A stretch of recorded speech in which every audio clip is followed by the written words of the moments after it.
It happened quietly. No press cameras, no flashing lights at the airport gates, only the distant roar of engines slicing through the night sky. 2 planes lifted off from British soil, heading silently across the Channel. On board, 19 souls. Their destination? France. Their crime? Crossing a border in search of a new life. What seemed like a simple flight was, in truth, the beginning of a new chapter in Britain's immigration war, one written not in headlines, but in the cold, calculated precision of deportation flights. But how did we get here so quickly? And what message is the government truly trying to send?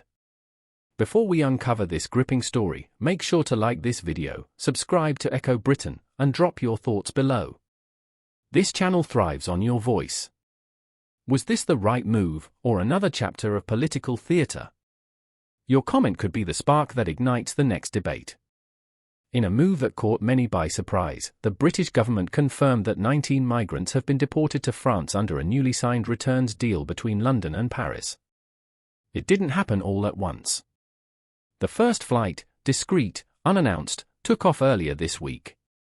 The second followed on Thursday, both carrying migrants who had attempted to cross into Britain by small boats. This comes on the heels of 7 deportations last month, marking a sharp acceleration in the government's efforts to curb illegal crossings, and a clear signal that the era of empty promises may be over. But behind these flights lies a story of politics, power, and pressure. At the heart of this operation stands Home Secretary Shabana Mahmood, a woman determined to make her mark fast. Standing in front of the cameras, Mahmood's words were sharp and deliberate. Flights across the Channel are underway and ramping up, she declared. If you come here illegally, you face being detained and removed, so think twice before making that journey. For years, British politics has been haunted by the same question: how do you stop the boats? And now, Mahmood believes she has found the answer, not through Rwanda, not through detention centres, but through direct cooperation with France. Every summer, as the weather calms, small boats begin their perilous journey from northern France to England's southern shores. Families, men, and women, some fleeing war, others chasing hope, pack into fragile vessels barely fit for open water. The English Channel, calm from afar, becomes a deadly corridor of desperation. Over the years, hundreds have died attempting to reach Britain, swallowed by the same waters that divide nations. For Mahmood, ending these crossings isn't just political, it's personal. We must put an end to these dangerous crossings which put lives at risk, she said, her tone firm. They put money in the pockets of criminal gangs. Her message was clear: behind every small boat is a shadow network, human traffickers, smugglers, and organized crime, all profiting off desperation. Then came the comparison no one missed. The contrast couldn't be clearer, Mahmood said. The last government's Rwanda scheme took years, cost hundreds of millions of pounds, and failed to remove a single person. That was a direct hit at the Conservatives.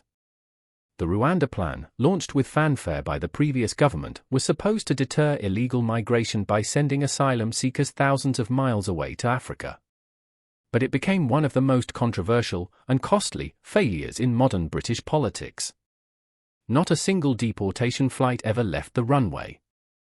And so, when Mahmood announced that her department had successfully returned 26 people in just a few weeks, it wasn't just an administrative update, it was a declaration of victory. On paper, the new returns deal with France seemed simple. Migrants who arrive illegally in the UK can be sent back to France if they pass through it on their journey. In reality, it's anything but simple. Legal challenges, human rights concerns, and questions about France's willingness to accept returnees all loom large. But for now, the image of those 2 flights gives the government something it desperately needed: proof of action. Mahmood called it a historic agreement with France, one that shows what real cooperation looks like. But critics argue it's just optics.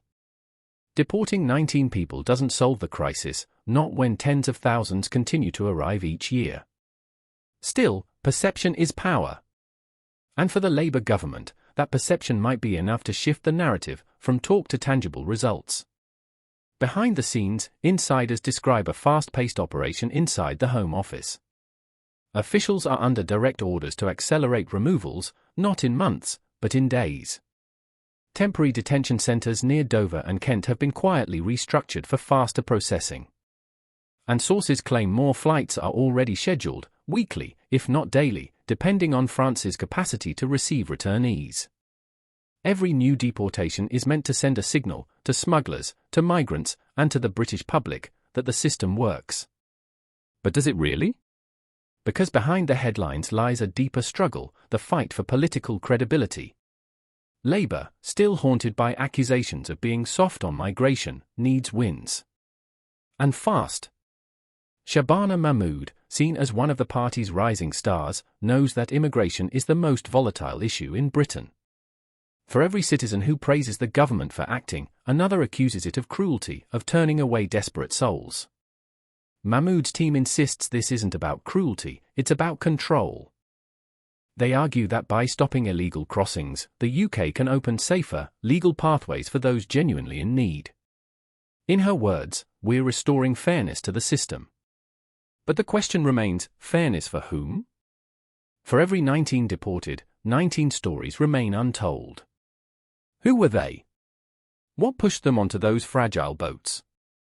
And what awaits them now, back on the French side? Refugee aid groups warn that many deportees are trapped in limbo, neither accepted by France nor permitted to move freely. They risk being caught in a cycle of homelessness, detention, and re-attempted crossings. Each flight may look like a success on paper, but in human terms, it's a revolving door. Britain's move echoes a growing trend across Europe. From Italy to Germany, nations are tightening asylum policies, aiming to deter migration rather than manage it. But cooperation with France, a nation with its own migrant crisis near Calais, is delicate. France, too, faces internal pressure to act tougher while avoiding humanitarian backlash. The returns deals might work for now, but it relies heavily on French goodwill. And in diplomacy, goodwill is as fragile as the boats it seeks to stop. As the Home Secretary promised, flights are underway and ramping up. Each flight, she said, sends a clear message to those who dare attempt the crossing.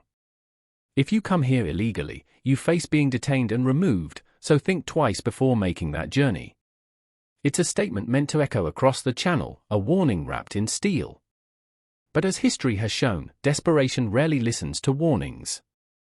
When your life is at risk in your homeland, even a dangerous sea seems like hope. What's most striking isn't what's said, but what's unsaid. The government announced the deportations only after they had taken place. No journalists at the airports. No photos of migrants boarding planes. No interviews with officials beforehand. Just quiet efficiency and a headline after the fact. This silence isn't accidental. It's strategic. It avoids protests, legal injunctions, and media storms.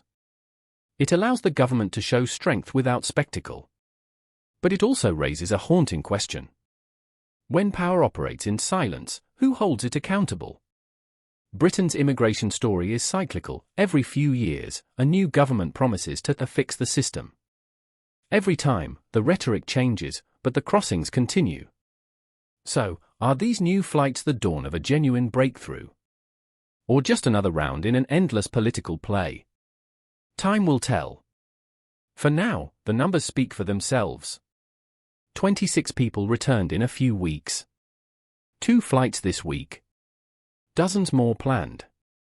But for a country that sees tens of thousands arriving each year, 19 deportations are barely a ripple in a rising tide.